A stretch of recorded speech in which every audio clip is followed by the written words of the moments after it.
Kamusta kabayan? Sa mga naghahanap po ng kabayan tuhog-tuhog na hindi pa rin po nila natatagpuan ng location, dito lamang po yan sa dating hall building ng Hotpot or Shabu-Shabu Restaurant. Dito po sa ibaba ay meron pong kabayan tuhog-tuhog na very humble at maliit lang po na pwesto. Ang importante po dito, narito po yung mga craves nating pagkain mga Pilipino na matatagpuan natin dito. Kagaya na lamang po ng fishball, crab ball, squid ball, vegetable cake, fish cake, corn dog at mami pares at marami pa pong iba. At maligayang pagdating sa ating mga bagong tigapagluto ng mga masasarap na panlasang Pinoy na ang hinahanap ko at crave nating mga kabayans. Kaya naman salamat sa mga super customer natin na patuloy dumadayo dito sa Kabayan Tuhog-Tuhog, dito lang sa Alcoban.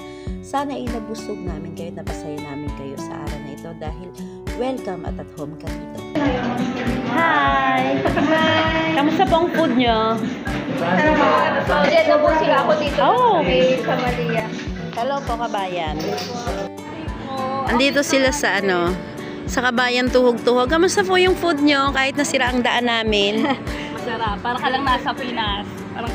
Parang feel na feel mo nasa Pinas ka. Punta ka ng lugawan, may turo-turo. The best. Welcome po sa Alcobar from Jeddah sila. Thank you po. Come again. Yes. Thank you. Okay lang po? Okay lang. Babalik kayo. Pag bumalik kami from Jeddah. From Jeddah, layo. Layo pa. Thank you po.